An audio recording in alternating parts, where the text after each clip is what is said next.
Chiremoni nyina say wo mrahye bedwafie enhyehyeye ya asem mrahye bedwafo di ho enkomowie na odo nsa hyase ode ba koma mpanyin no nso ahwem bie de nsa hyase na be yemra na LGBTQI+ bill no ene no mpadifo bia wo mrahye bedwamadwene yo nsa MPP amonyoko no mo mrahye bedwafo no wo mo boapa ena won pese obetene wo ho na sa nkomodie no akoso na du mpempensuo bia ebekone amane bofo ahwe ne sade course wo mrahye bedwamo ayehwe bi Emrahye bedwafo a womo ene hwe se anti-LGBTQI+ bill no obeji atum e wo mrahye bedwafie ombuafu pa esanse sede na nkosu se mpanifo ben wani abre e wo sa emra yi ho no wanya ne sa private members bill yi ningo prampram mrahye bedwani Sam George edimu akotene pa wo hwe kwan se ankamretie bi no emrahye bedwafo ebetimi atena so no ahwe emre na nso enra ebra wokoye no wotwen a wantimi ankasa asemi ho asem esenti original mrahye bedwafie e kire na adwen e wode yekoso no ehu. The committee chair is not available, and the directive is that we end with the questions. That is the agreement, and we engage, and the agreement is we end on questions and we continue tomorrow. We have the whole day tomorrow. We have the whole day tomorrow for other businesses. How long does it take? Less than an hour will be done with the budget, my dear. All the proposed amendments here are in the name of the chairman. All the proposed amendments here are in the name of the chairman. All right? The chairman is not in the house. I'll bring proceedings to a close. Our frustration is that this is not the first time this is happening. It's not the second time. This is the third time the Speaker has given such an instruction and it has been disregarded in his absence. We need to understand from the majority side what their issues with the bill are. We need to understand with those who take the chair when the Speaker gives the instruction what their opposition to the bill is. We are very well aware of people in leadership on the majority side who are reaching out to sponsors of the bill asking us to step down the bill. Is that why the majority side is fighting against the bill? The excuse given today that the chairman of the committee is not in the chamber, so we can't take the amendment, is alien to the practice of this house. Those who have gone and gotten influenced by persons who have interest in the LGBTQ should return whatever influence they have collected. Because we will fight, and the next time we address the media, I will mention names. I've been impressed upon today by my co-sponsors not to mention names. Yemfri ho na yenko atoye mantemo ne ekwa akogirem e wotakrade na abusuan ya wo mo adehye free mo no akope won krabre e wo yetakrade musie kwada sori na ese nipa bonfo bi atiesie musie ho adakamena bebro beye wo ha wo makobiebie so asesa ne ma wo mo pe wo na abusuan wo mo adehye enya wo mo adakamena so a na wo koye na wabiebie no ebra so a wo kire se ho akohia se wo sa ato adakamena no biem na wakata so se beye abusuan fa wo krabre no wo be kwasomdue. Sagana deshye beshane so a enyoda Adom Kasee mani boni lo tewia ebo amane edefa sede takrade amusie no nipabonifo bi eto mani siso a wo mu etufu na wasie no na mpanyifo ekire se anya kura no ennabe yese wo ha ena wasai na wo mawiemu efunu edeko abra ena no pa Adom Kasee mani boni sad nani ekire hono no okoto kromafo beye wo ha ewo amusie hono ma enna wasai no wo sansu esiesie abra ni Adom Kasee twetwenkomo no wonsem bia wodi atudwa eni. I was here yesterday through a call an uncle made for me to come and check. I think he heard it on Radio Connect that there's been a raid at the cemetery here. So I think he called me and I came to check. And lo and behold, I came to see my mom's tomb in that state. So I came here this morning to do the skidding and casting on top. And later I'll plan on doing the tiles again. So that is what I came this morning to. Honestly, when I heard about it, I was a little bit skeptical about it because knowing that she's here, it was a 50-50 thing. So looking at that situation and the Takrady Cemetery, I quickly wanted to rush and come and see what was really happening here. And when coming, something was bumping to me that, no, it's not good. But lo and behold, I came to see my mom's tomb in that devastated state. Oh, Takrady Cemetery, no, or your security. Oze yeshe ne wodo anu sama one also take responsibility na wodo anu because anu me wefu obi be fa do ha won on script no won ehye ahanum nyara wefu because ekọ ada eseyi na da ekọ nkran ekọ kumasi kofodua wado wo nyala nti obi na mechi wo hu de obi na hanum sisi a konfo wado so wono dem scratch boys eye wodi si ndando no meta no abesew no wakoton malaba 6 years 7 years ago me be de ne de me be Free takrade na yenko my Ghana Jumeku ya pass won hwe nduro ni nuane ho nsem so Food and Drugs Authority na wobone mpedimfo aye enhyiamude we ye mpedimfo ni mude ewo nuane ene nduro ho nsem ho na ne nyina no ye se bra no no wo mo be ye eye ensohwe ehunu se enuro enuane nduro ene ne ma hodo bi edikwe ni peduam wo no na hoode ni gusu akuta no kire se eye wo so mo ye no bra no se be ya se koba so ha obi kura abade guwodi mu a obetumi aye nsakire ye bi na nkofo hawo amre Ghana fo de se nro ene nuane nduro no edijuma. Food and Drugs Authority abo April stakeholders ahodo na akyerɛkyerɛ wɔn mmara foforo aba ɛfa nnuane ene nduro ɛho sɛ wohwɛ afimpinu ene aduonu kontabu a World Health Organization de betu dwa na kyerɛ sɛ Ghana na sɛ woba bibirem a wɔn ɛtɔso emienu ɛwɔ atwede nyamforoyɛ emiensa so ɛwɔ World Health Organization ensusue mu ɛno ɛna aka ho bi ama ene Asante Regional Head of Food and Drugs Authority Owura John Laye Ode Tete de atudwa chem say the need for regular and frequent engagements of stakeholders in the clinical trials industry became very evident during the Ebola virus disease crisis. And more recently, the novel SARS-CoV-2 virus, popularly known as COVID-19 in 2020. And requirements in the conduct of trials need to be regularly updated and enhanced to align with current trends needed to ensure the protection of the patient's safety,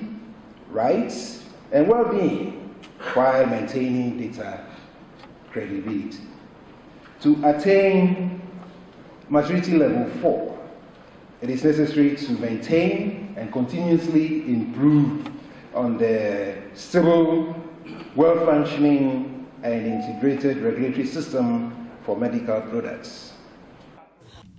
Head of Clinical Trials, Dr. Yvonne Edubuahin, ni Adom Kasee hwetwen komo echiremu Food and Drugs Authority omo adwuma so amoye. Now I think the FDA is working smoothly with the stakeholders, the applicants and clients of clinical trials. And so doing trainings over the years, engagement like this, it has made the stakeholders understand, let's say, the quote-unquote, the rule of the game. And so to a large extent, I think that it is manageable. Yanko Sunyan East, ewo Bonomantam no emu. Omanphobia womo ete tanano. Wode ade shrede eto mpanimfo ye kan bi wom. Ankrankra Nyankopon ato wo nsem wo nso a watete ankrankra koyo konkronkuma mu koye wo madoye no. Ere aso ye hwensu apane ahonede ho nsem so enyina nim se wo srada abampotem ho no mo a ensu papa ye obebu anom a ho de akoyie no wonom enibi ensu a wo mo enom no eni ohwe pa sa de ete a aha dwen pa timpanimfo emo na mo nto no me yensu papa emo nya bi no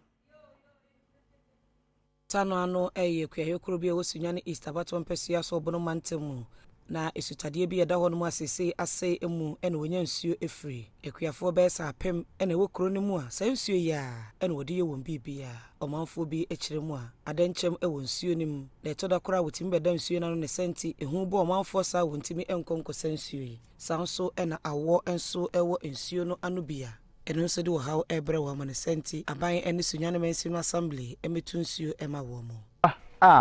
enum nsuo yi ye be du nipa 1000 ene enum sansuo yi nyame anim no kre na free kro no so kra ba ha no ya kokwansin baako obe nantea na waba na ubeduru ha nso a ahonte se wo mu pa ne se adenchem aye nsuo ya no nyina ma omo toilet no mbi bia ewo nsuo mu omo ni gu nsuo no ho a nsuo to ani na san ho kogum kura wuntimi nnom je se wuso won hene ansan wa no nsuo no ono na ye nom saa be pem de nti ntimi mma nsuo mu nti ade a hia se nsuo no mo mma nsuo mo ma ye mu hu ya mobo omanfo nsema wodi tu dwai enema nipa wo Premtobre Kasee dibre e wosunyane East Abaton Pesua so Sayid Mubarak edi tu dwa se obehwe bebia enuanom amokosa nsuo ye ma mennom kosa nsuo a ahomete papa da me ba me so mo fa me nsuo na no me kodu ye se bi na denchem eda nsuo no a ye pam na nsa na ofiru a ye ankasa etimi gina nsuo no sara mo ka kire omo si enyini kura eda kwan no so eto da omo kwa na ehuna omo tina mia kama koma se ehubehia se ebetu nsuo ama omo na mia ya Adom ene botesi eni so se ebetu nsuo no se na mo amosi bae na ayefefefe ta me sign pesca de mo se amomfanye seed money omo kwa mafa so agije ntobo ankakra se nsuo ne sai a na omo de akra no kwanka so oya edin ntimisre aban ene amo asebi amo wotumi mu omo nyina nsore waka wo ya mi ye mentia bi mabusuani bi ani ha na me fa na se nyame ntina meye yefri wade nkwa MPP amanyoko no emu emperimfo a wonum esi ginaye wa amanyoko ni mu National Council no wo mo de nsem ato dwatre se na wada no mo bo hu dawru se aba na musifo anase emperimfo mo begina amanyo brase bedwafo na emu no ma predi bre no bia ye adwa no wa MPP amanyoko di mu no yankopon ya Adom anka bosumi edi edim ne de to so adu no ana wo behwe no wato ho aba nanso wo matena se ya sasa adwene hunu se wo so de na wotweka ho sese wo matum aye no bosumi ebesimu yi ne da ye to so adu no nso Adom Kasee edi etwe NPP amanyoko ne mpanimfo sise ginaye wa bra one National Executive Council ekoye nhyiamu wukuada do wie no ne nsemtwefo twetwe nkomo ema twetwefo da amanyoko na no Justin Fripon kodua ekadeto aso se sise into abono de wo mo atwentwen so kosise afempire ne aduru na akohumasika no omayi beji atom. In the emergency meeting, it was agreed by NEC, which is in charge of parliamentary primaries of our party, that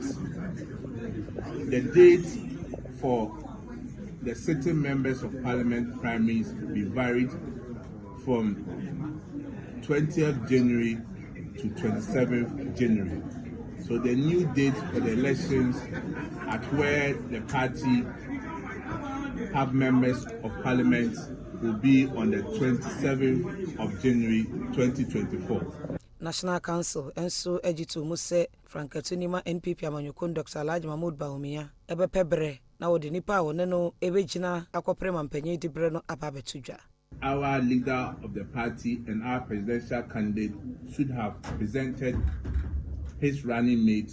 to National Council. But however, upon request from the presidential candidate that because his elections was done on the 4th of November 2023, he needs a bit of time to continue with his consultation before he brings the proposed name for running mate to National Council. NPP amanyoko ne mra article 13 echere se Frankatuni ewose wode ne running mate ebetudwa osumi dumienu ansana abato akoso asa bosumi dumienu yi eye enne openima bosumi de tosonso afempinu ne aduonu miensa ene bre no ebeso ne no ena owura kodua de tu jase council no age na de sra wode beto wanim no atom ne senti wo hye kwan se enche ode mre foforo ba beto mpanimfo ne ma obetwa hia na ode running mate ato wanim. Free MPP amanyoko no ne yanko NDC amanyoko ne fan ye wo dodododo abato mpesua no so na ni okan lae eyo panyini a wayi ti se opeso ye mrahye bedwam anda emusini wo NDC amanyoko no ewo dodododo na wode afutu amamabuna wo nyina se braso so akaka wo ho bomu sanse praye wo hoyi uyi ba ko na ebu ase asomdwe ho hia pa na se adwa no wobetumi anya na waye adwuma ni ya je se NDC fo ho nyina no e man ka bomu di akotene wo wontem.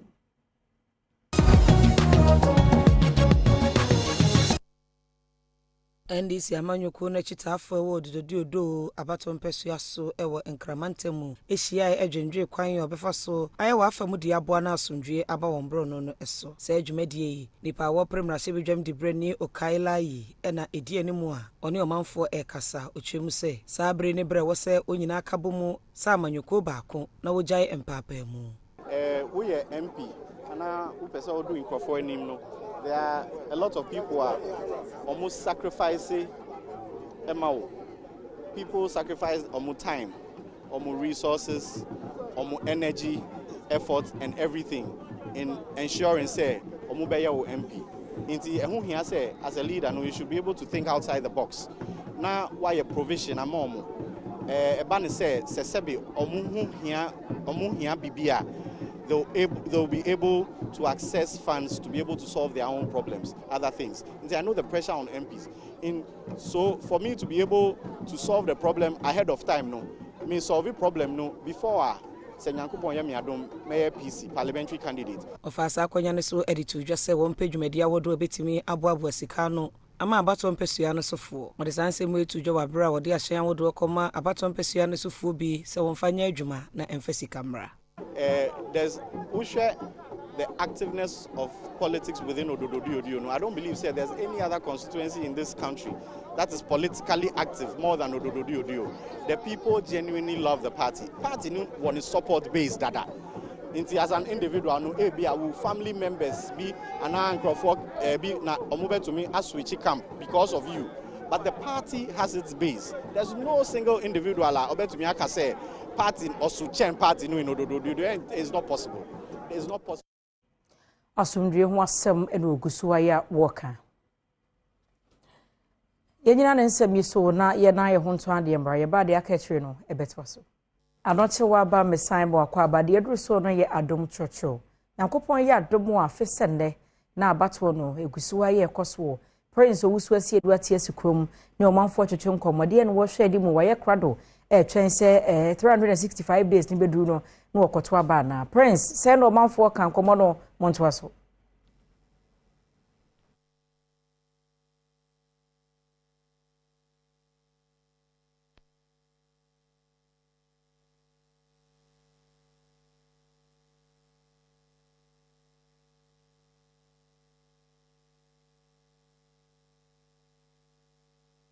Gumui baby amigine eye Opera Square ene aha ana ye de trotro no efri a ye de airbrel ye ni omanfo ebedin komo ene eye 7th December that afi dasene na Ghana fo ni na ekosalai akoto aba e de yi omanpeni amana bedi oman so ye bi se omanfo se edien ene ye wo mo expectation wo mo hopes etisen yo ye femi ochre bafo the menu ebusabe no kweli no media de hu ne se afi no asundue na beba abato dem na de akwa ne se nipa menu ya ye beto mo so aban ya peni a obedi animi o mi na atra kunwa no so pen nti emumom de enye ade bia ye ntokwa na abusem bia beba de ba mu be hye kakra so de because obia me say ensem obia no nti dem de me hunu wonso hello good afternoon bra onim kakra ba joy friend sola so me frɛ me kasa free Accra Opera Square 7 December until by next year 7 December no na obia gina line ade say ugina wiamu and definitely wiamu no bagina na su come de no afra konum su asa bagina ato aba na ne mesumi bon pa ne say this year next year abana ebeto no yentu na asumdwe mu na Ghana yemfa yentama pamfra abato enkyeresi matamfuni we eya adwen kyere ena obi abekoya den akokyere na adwen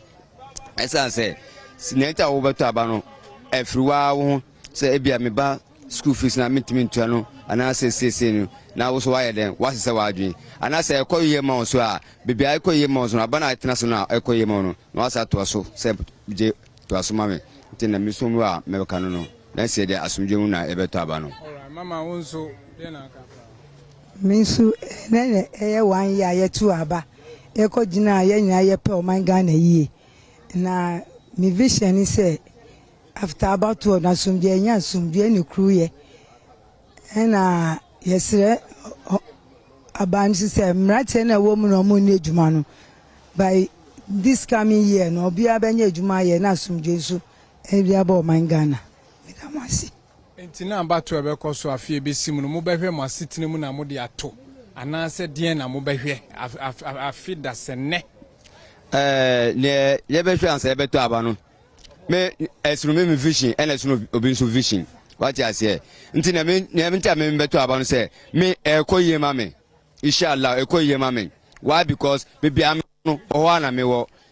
Say who support us. Na me support kotokwa. Me ntimi ndada say jai house na be support kotoko. Sounds also ntimi ndada say me jai kotoko na be support house. Nti maybe I'm no owana me wo. Me to aso na me break e wonwatwe no. So Niame what can you say about to no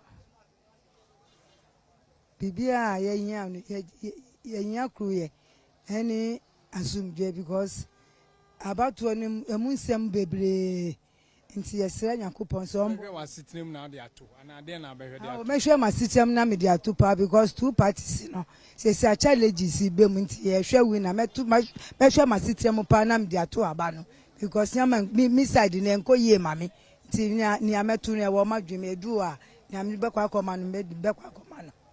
na trotro no ayema omanfo adwenkyere de fathers ne abato ebeko so 7th December mensu na me di mate e wo trotro mu se trotro no ayema mate na ejesu se awe ebusia do ye free ho ne concern foforo emu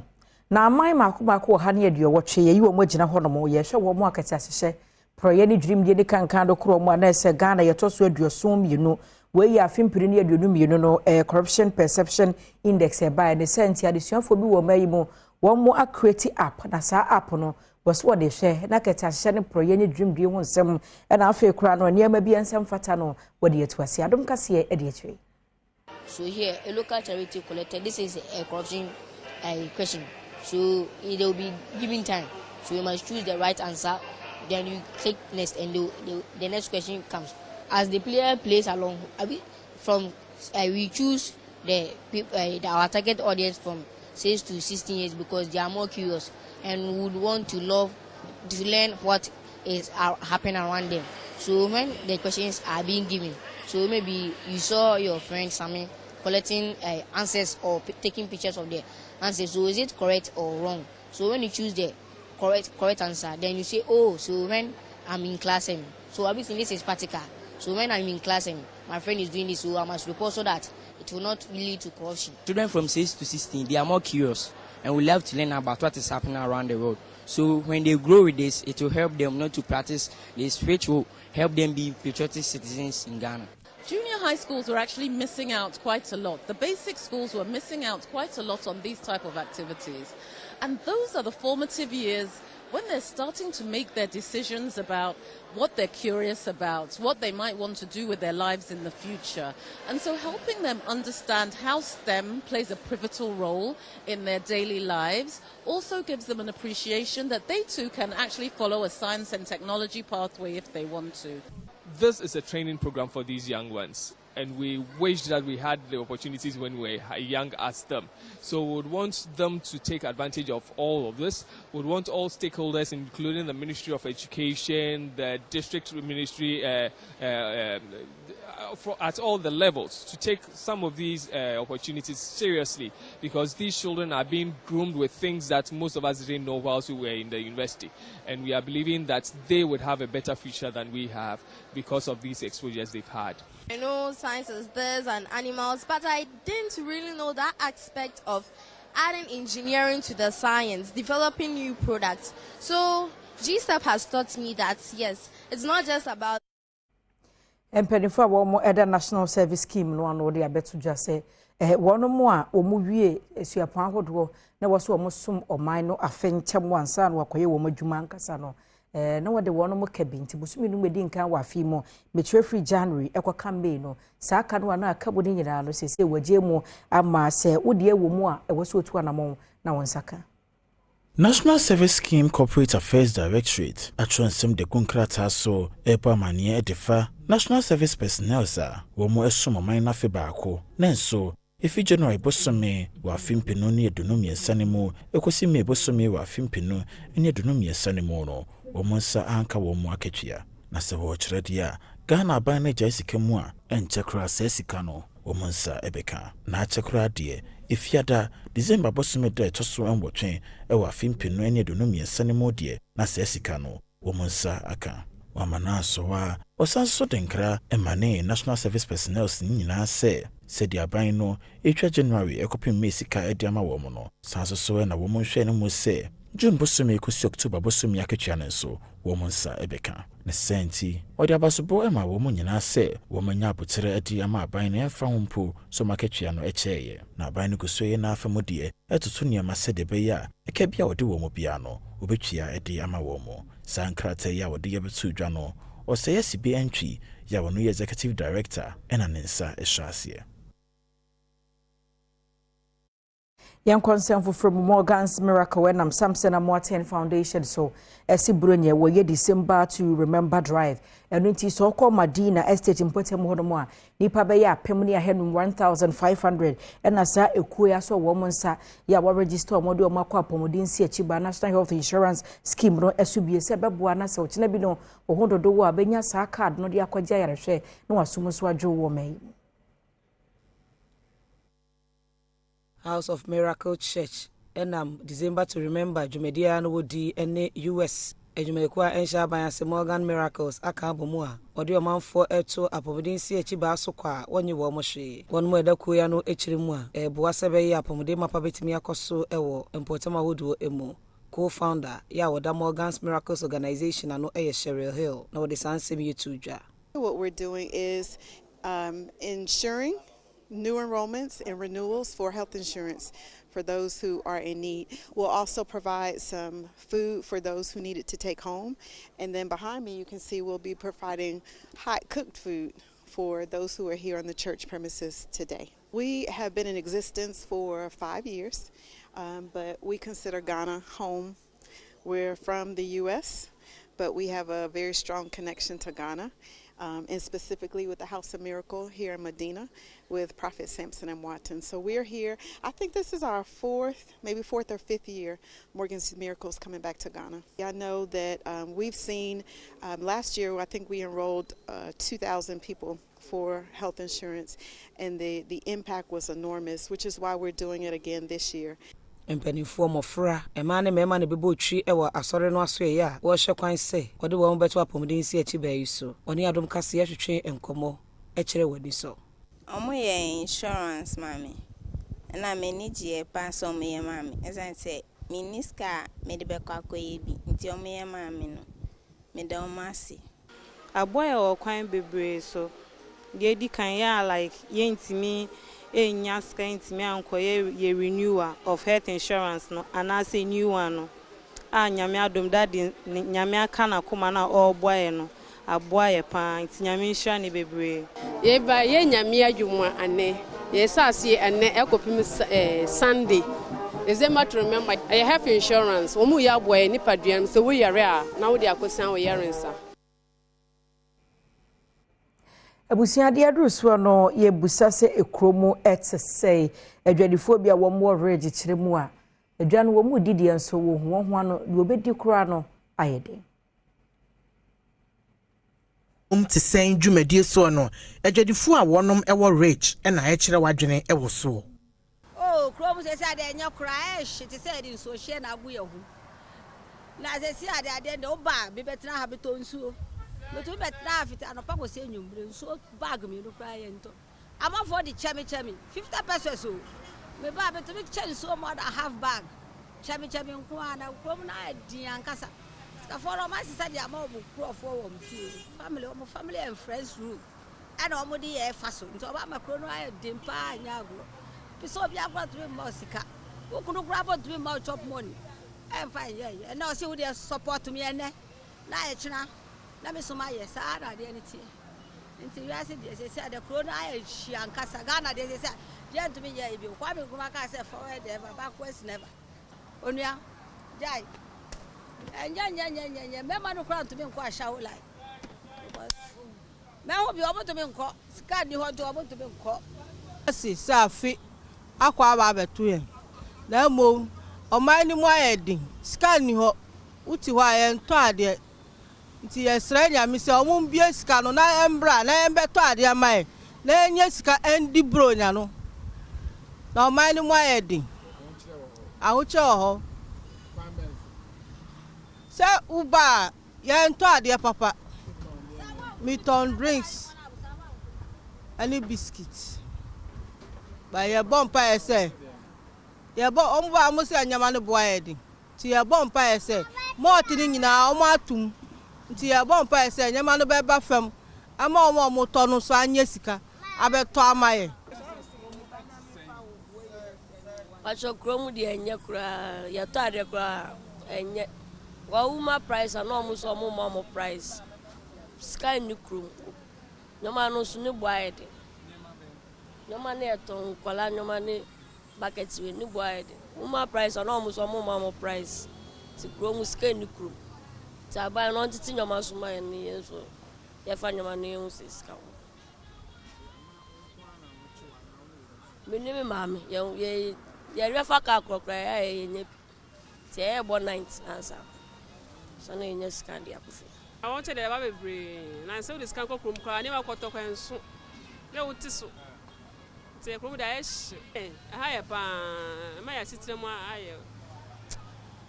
And call you.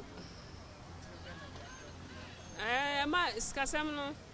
Says can and swing, because I never know why I didn't. This car, I never could tell you. No better.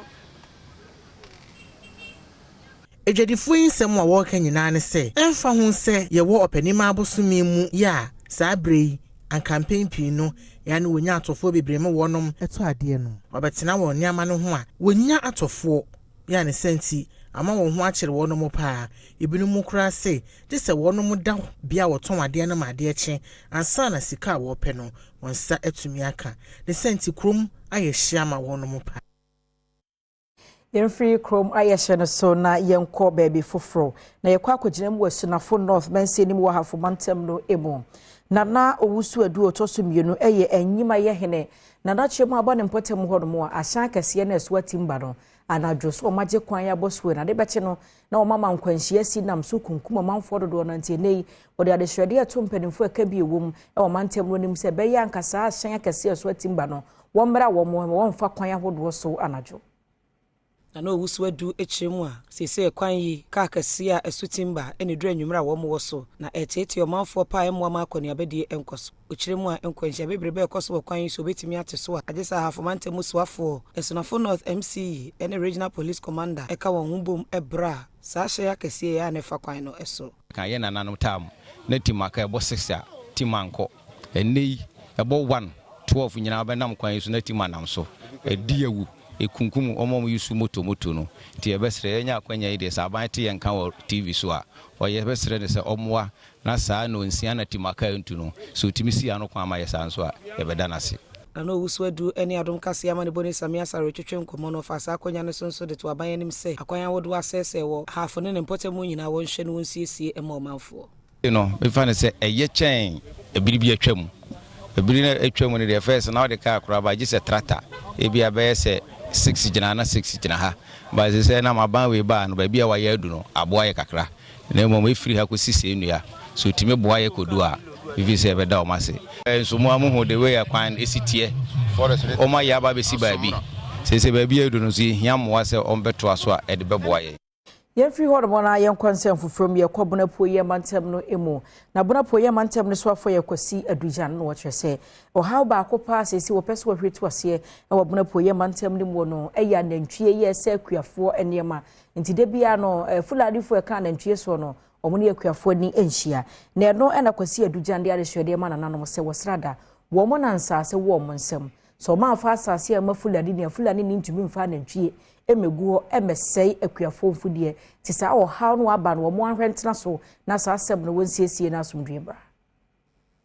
enam sempen dodo na fulani fa wo mo ebobu no ismantam ne mu ema o man ntwa wo hwe mo so ese akuafo no ba yenti no odwani eche mantam ne mu a ntokwa no mentime ho ase tama ne mo so no enya ebesan so atweniti na sede be ya ntokwa sem tu betwa na ntiasia ye adwuma ne ntino bono ismantam ne mo suafo kwasi adujan ene hemfo wo hono mo nyina ye nhyiemu no dade sere eto manim se asase bo ye mo die o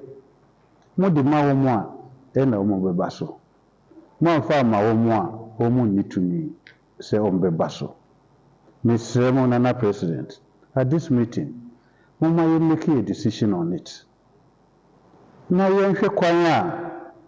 you be to me a faso. You ain't say any say ye then she Ghana. Yes, sir, by yeka. But you see, so we yen and cheer, a so timbo who buy. Send ye be ya omuko say obiefu. And what she President Emma Regional House of Chiefs, Pimam Pemia Cabrisi Otosuinum, Ediaseda, Emma Rexeke, Wohonom, San Fahon into Quetaman Musono, or must to Niema Ya Sundri Afanitumapa, Efra. I'm therefore sincerely appealing to all political parties, leaders, and supporters not to do anything that will likely derail the peace and tranquility we are enjoying now.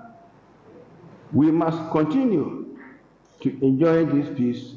whether change or continuation of government. The Cracrano, Yejimahene, or Brempon Crutachi, and so the two us to say.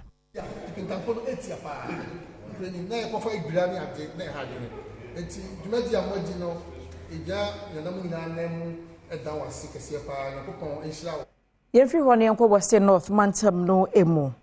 Mrewa manse eni nkronua kwan emfie piini ena wo mo waso ye kwan na yiwani atutu wani awechese wonti wo mu case kura ne nei no mpedimfo aka bi wo mu wo aka ho asem a mekire bebia ne anua so bekwan manse ni mu sese de bosomfo yipoma kwan mu ama ahya akase abesi kwan so afrasi edwi so ya wo ye ne ama ne bofo atwa biaba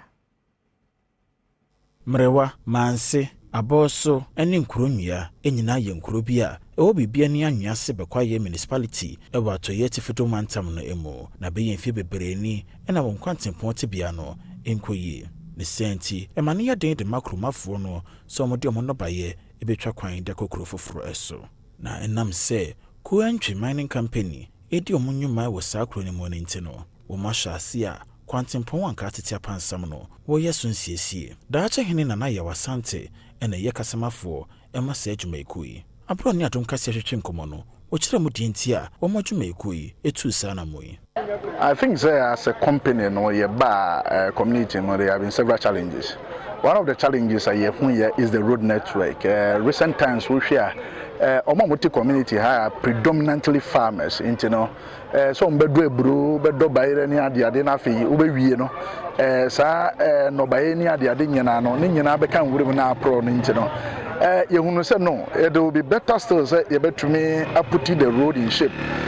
Utie the empenyefo no kan wo community mu a road yi ya ma contractor na ntumi enwie no wagya hoko. Enwachi kromafo ni bie wo honom edra mining firm yase sepon kwantempon no osiesie ede ama wo mo ye kwaye de se first de nye se yakopon adom kwatwu baye de so pipian so amakwa no se de edi wo kakra man wo wi ni nyina de aka nkuru de akwa no peso ye nkuru yan so ne no so start wo ye de a ye hwe so obitima ye kwa na man ye kwa ni de na nsem ho de nyame so asem na nye kura na yentimi enkokwa mu kura na sisi ya de se wa yebi nanso onwie ni nyina nti anya dia ye share that can say o meye kwan no because already na contract ansem ne ho nti ono ankasa e no fa ni fidie se ekwan no besiesie ama akoniaba aye kama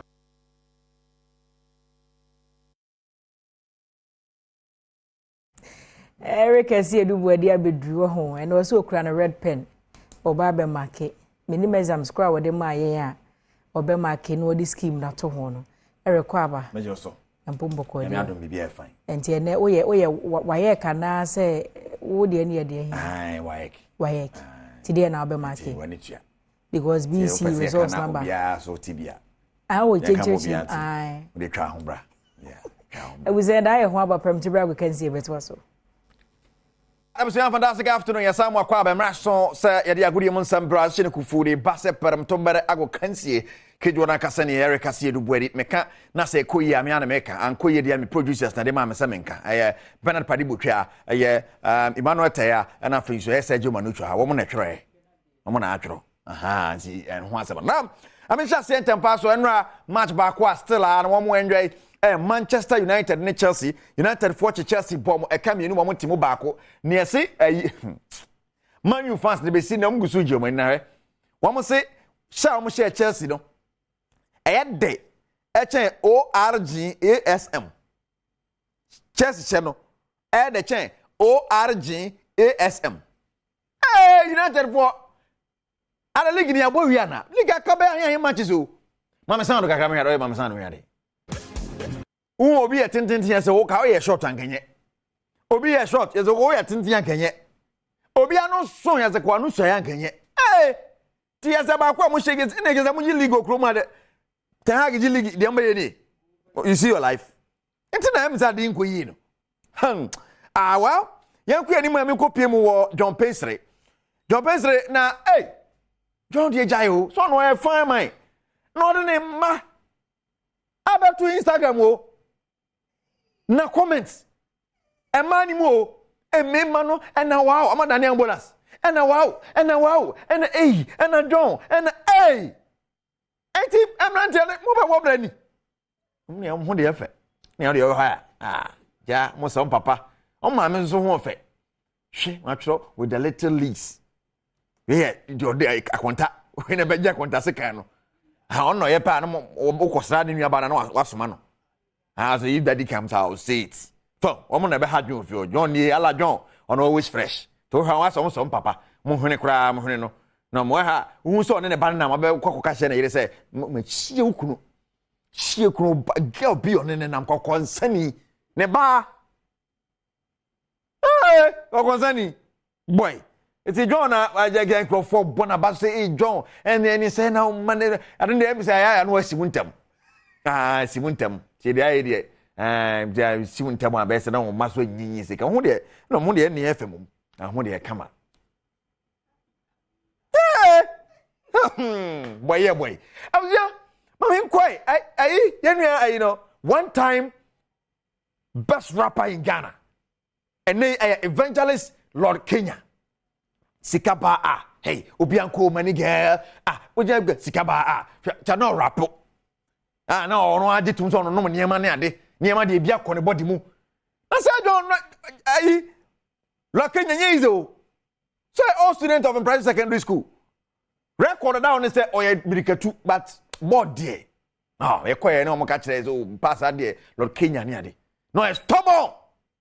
one way going to and pass the real copy mu pesco me na wasakra kata no nani you say boy just say skills and yes small that's still I go first one to na him na number bi na born number bi say na wo yo bo say oni boy but o kire say born oni bo na but go for cancel say kwala na no bobo na o twetwom na wo de be hunu na ni ade ene say kwala ne joy go gina sorry dem mu o preach not your fam in the time na ne bobo no Black Stars for we John Lord wala woni o bobo footroom woni be twa Black Stars pompo Lord Kenya David but ba fan za kwala bu anamu don't mind the body mind the engineer dey ati ono so giniti anya easy cry ti e bia dey kakakoi dey Black Stars ye per striker go ni ma enyaki go ni manti coach sitting ye kwa afcon ye new striker Lord Kenya thank you Abja yengina so na menye mu mfama madam anochwaba na ontwaso kejwana kasani Erika Siedubuari enko enigidie mu ensem emu Mr Easy ana de ensem atudwai wochiremu a kwanwafo asosia sa akwade de eyono nko na betumi akiremu na no ada asem bi yato no ewo stage ka kire sa akwade ya na abrantie yi ehwiri gina so ye opepa na nim guase nyina emu nkyeremu ni.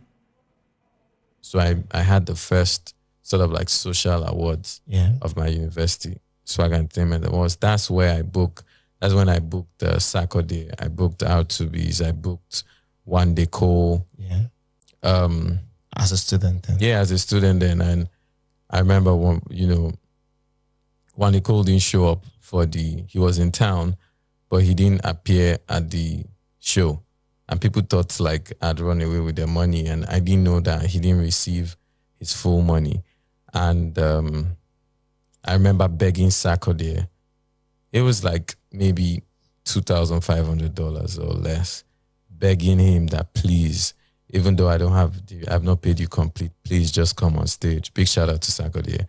He came on stage. He saved me. He saved me by coming on stage. That's why till tomorrow, Moogies it's like more than a friend. It's my brother. Moogies is like, you know what, fuck this. He came, jumped on stage. So I had R2B's. Enye sise nei ubenye obi obetwene kon ama wa bra wa ho hiehiem. Yenyina sansem no eso na Premtobre Kasee a mede so mo mede nyina esi mede asese ohwe bi wuhia me a e afreme anoche wa ba ajwasewa 5 for fire etwa so memoa